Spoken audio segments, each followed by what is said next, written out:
científicos estadounidenses creó la que sería la primera píldora anticonceptiva para hombres. El fármaco, que hace efecto en 30 minutos y se mantiene por 24 horas, podría significar una revolución en los métodos anticonceptivos, ¿cómo no? Para entrar en estos detalles nos acompaña el doctor José Ignacio Vinay, urólogo, andrólogo, especialista en infertilidad masculina, disfunción sexual y andrología del Hospital Clínico de la Universidad de Chile. ¿Cómo está, doctor? Muy buen día. Hola, buenos días. Gracias por la invitación. A usted por estar con nosotros y poder entender ¿qué es lo que se trata? Porque muchos han dicho que ya el fármaco está listo, pero para eso falta mucho. Cuéntenos qué es lo que en definitiva, cuál es el avance que hoy día se da a conocer y cómo funcionaría este fármaco, si efectivamente es posible aplicar en seres humanos. Perfecto. Deja tomarme 20 segundos para contextualizar un poquito. Por favor. Hasta el día de hoy, los hombres solo tienen dos opciones anticonceptivas: la vasectomía y el preservativo. Llevamos décadas buscando un anticonceptivo hormonal masculino, semejante a las píldoras femeninas. Se han utilizado fármacos orales, inyectables, y hoy en día el que está más avanzado en el mundo es un gel anticonceptivo, donde Chile participa en un estudio fase 2. Por lo tanto, en los próximos 5 años tal vez podríamos tener un gel anticonceptivo masculino. Dicho esto, lo que se publicó recientemente es un estudio in vitro, es decir, en un laboratorio y también en animales, de un fármaco que lo que hace es bloquear la motilidad de los espermatozoides. Bloquea una enzima encargada de activar los espermatozoides y darles el movimiento y la capacidad de fecundar. Y si bien el artículo tiene excelentes resultados, en ratones, al ser inyectado, disminuye la motilidad con una duración de 2 horas y media, es decir, completamente transitorio, y también al aparearse estos ratones, tiene un efecto anticonceptivo excelente. Perfecto. Pero como es solo un estudio in vitro y en animales, tenemos más de 10 años en adelante para poder tener algo parecido para humanos. Ya, pero de todas maneras es un avance fundamental, es un paso importante, porque ¿qué es lo que logra finalmente, a partir de estos estudios, estos resultados, qué es lo que logra impedir que se mueva el espermatozoide y que logre fecundar? ¿Qué es lo revelador acá? ¿Qué habían encontrado para evitar la motilidad, ¿no? El que se mueva el espermatozoide? Exacto. Es muy revelador porque siempre los fármacos que habíamos probado era para disminuir el número de espermatozoides. Ya. Eso era siempre nuestro objetivo. Pero este fármaco lo que hace es atacar el centro energético del espermatozoide, que es el que le da la energía para el movimiento de la cola. Por lo tanto, al bloquear esta enzima, el espermatozoide vive, pero transitoriamente es inmóvil, lo que es excelente desde el punto de vista clínico y de aceptabilidad de un futuro paciente. Un fármaco que funcione transitoriamente por 2 horas y media. Perfecto. ¿Por qué se ha demorado tanto avanzar, o por qué ha costado tanto avanzar en una píldora para los hombres, una píldora masculina anticonceptiva, considerando que, por ejemplo, la píldora de la mujer su primer uso fue en 1960, han pasado 60 años, desde entonces fue bastante rápido? ¿Por qué ha costado tanto en lo masculino? Yo creo que esa respuesta es súper compleja. Yo creo que hay razones sociales, idiosincráticas, pero yo les voy a dar una razón médica. Para que una píldora anticonceptiva masculina funcione, tiene que tener 2 funciones. Por un lado, bloquear la producción de espermatozoides. Lamentablemente, siempre que uno bloquea la producción de espermatozoides, también bloquea la producción de testosterona por el testículo, lo que no ocurre con las mujeres. Claro. Por lo tanto, cuando nosotros tenemos un anticonceptivo hormonal masculino, sea gel, píldora o inyectable, tenemos que equilibrar el bloqueo de la espermatogénesis con una sustitución de testosterona. Y ese equilibrio ha sido muy difícil de encontrar. Pero podrían, por ejemplo, consumir hormonas, consumir testosterona, ¿o no? Sí. Serían dos pastillas. Sí. Por... Sí. Ya. Exacto. Eh, por ejemplo, el más avanzado en el mundo, donde Chile participa y mi centro participa como co-investigador, es un gel que trae una mezcla de una progesterona que bloquea la producción de espermatozoides y en el mismo gel trae testosterona. Ya son cientos de parejas que han participado en este estudio y es un estudio fase 2. Todavía requerimos un estudio fase 3 para que sea aceptado por las agencias regulatorias. Ahora, usted mencionaba que hay factores sociales también, ¿cuánto ha incidido a lo largo de la historia el hecho de entender que sobre anticoncepción solo se tenían que preocupar las mujeres, y que era un tema de mujeres y no de hombres? ¿Cuánto retrasó esta discusión, si pudiéramos verlo desde ese punto de vista? Yo creo que muchísimo, pero hoy en día, yo diría que después del año 2000 en adelante, sobre todo en las sociedades que han avanzado más rápido, pero yo creo que la chilena está muy avanzada en esto, hoy en día las parejas quieren compartir la responsabilidad anticonceptiva. El gran problema que yo veo en mi consulta es que no tenemos opciones para los hombres. Tenemos una opción, el preservativo, y una opción definitiva, que es la vasectomía. Tenemos que tener más opciones. En anticoncepción, el tema principal es dar opciones para que cada pareja pueda combinar o elegir los anticonceptivos que son más aceptables para ellos. Claro, y ahora, además de la falta de producción de testosterona, ¿existen otros riesgos u otros efectos secundarios que hayan sido detectados, por ejemplo, con este fármaco? ¿Hay efectos secundarios detectados? ¿De qué tipo son? ¿Con el actual, con el que estamos conversando hoy? Sí, de los resultados de hoy día. Sí, no, porque este es un estudio muy, muy básico. Ya. Es un estudio que se hizo primero in vitro con espermatozoides en una cápsula de Petri, tanto de ratón como de humano, y también se le inyectó y se le dio oralmente a ratones. Ya. Para empezar a buscar efectos adversos, eso es un estudio clínico en humanos fase 1, y para eso queda mucho.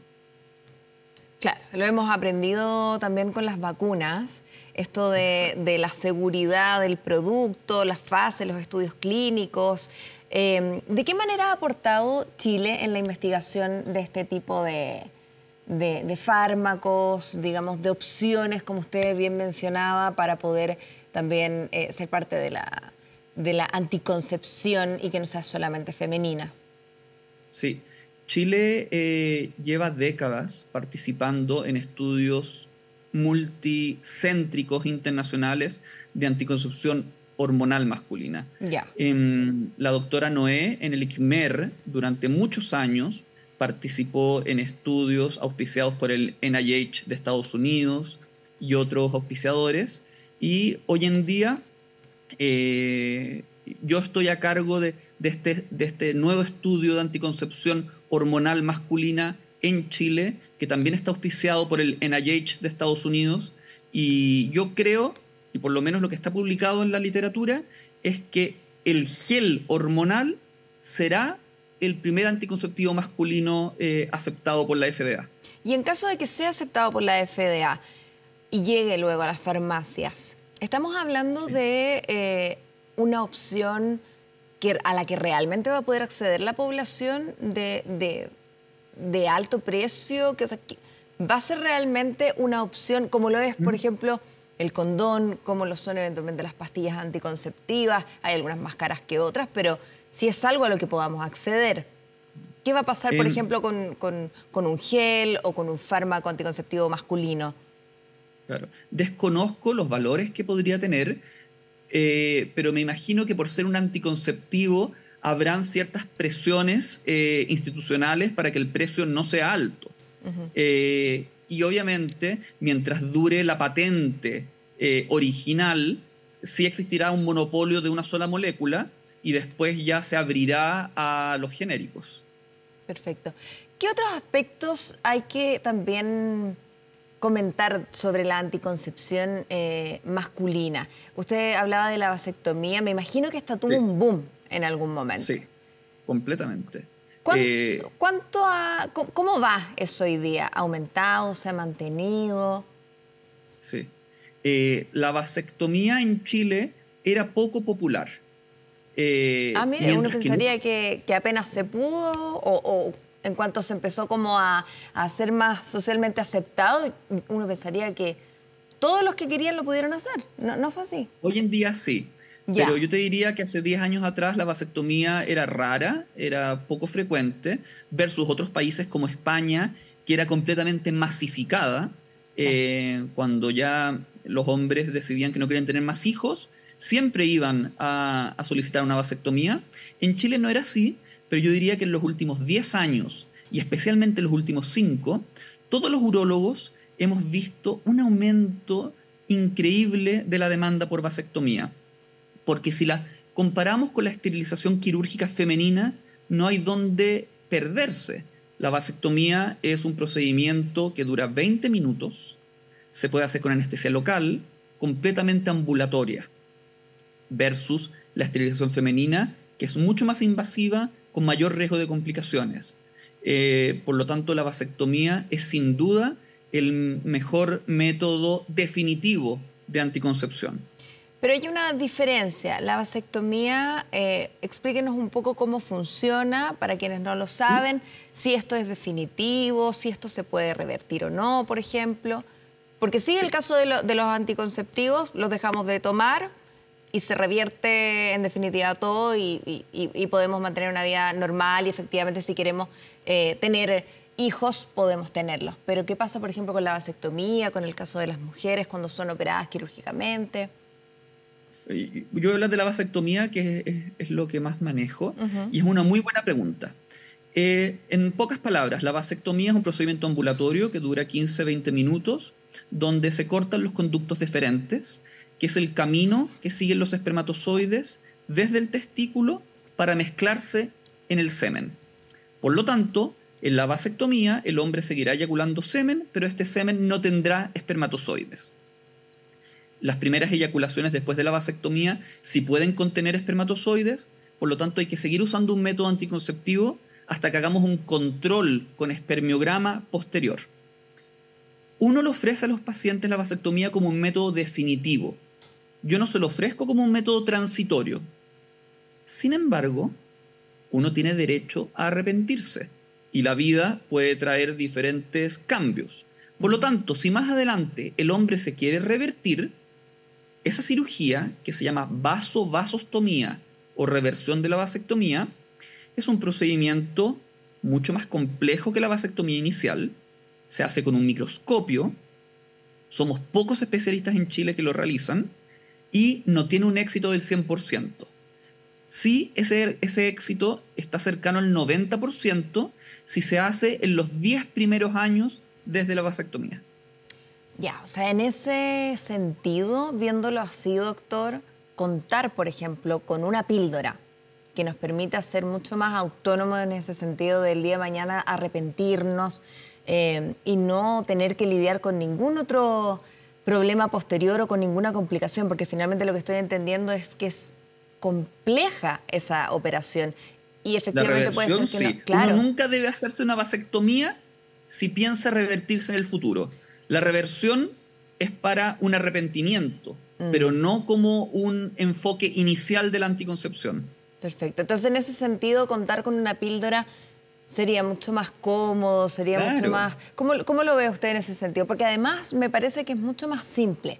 Es algo a lo que tal vez la sociedad pudiera coger mucho mejor la alternativa, me parece, ¿o no? Exacto. Y no es que todos los hombres tengan que usar métodos hormonales, sino como te estaba diciendo, hay que tener opciones. Cada pareja es diferente, muchas parejas combinan métodos masculinos con métodos femeninos, por lo tanto aquí lo que hay que tener es opciones. Y por lo menos lo que yo he visto en el estudio es que la aceptabilidad de usar un gel diario es muy alta. Por lo tanto yo lo veo con los métodos hormonales masculinos, más que este método que estamos conversando hoy, lo veo como una muy buena opción para el hombre moderno, que toma responsabilidad de la anticoncepción. Perfecto. Y además, cada vez desde etapas más jóvenes, de edades más tempranas, empieza la sexualidad y hay que tomar en definitiva los resguardos como se nos ha inculcado a las mujeres también. No solamente por el tema del embarazo, sino también por infecciones de transmisión sexual, lo hemos conversado con especialistas. Ayer hablábamos sobre la proliferación, también el aumento de los contagios de VIH. Claro. Hay que recordar que todos los métodos hormonales no protegen contra las infecciones de transmisión sexual. No, claro, son otros cuidados que hay que tener. Claro, siempre hay que utilizar un método de barrera para protegernos de las ITS. Perfecto. Y sobre este anticonceptivo masculino también, bueno, consultaban ayer en una nota que hizo 24 Horas Central y les decían a los hombres, ya, pero ¿tendría efectividad durante solo 24 horas? Ah, chuta, voy a tener que poner alarma para acordarme. O sea, por ejemplo, decía, si la tuviera, tendría que tomar alarma, poner alarma para no olvidarme y tomarla al día siguiente y al día siguiente. Bueno, de las mujeres también. No, porque el método que estamos hablando hoy es lo que se llama un método a demanda. ¿Ya? Es decir, se utilizaría, porque sabemos muy poco, solo ha sido probado en ratones. Sí. Pero digamos que se comporta parecido en ratones y en humanos. ¿Ya? Este sería un método a demanda, es decir, precoital, antes de la relación sexual. Perfecto. No es un método como los métodos hormonales que deben ser utilizados diariamente. Ah, perfecto. Y para hombres, hay hombres que ellos preferirían un método a demanda. Y eso no, antes de una relación sexual. Yo sé que no es su área, doctor, pero ¿y no existe, por ejemplo, así a demanda en lo femenino? No, lo más parecido a demanda femenino serían las píldoras del día después.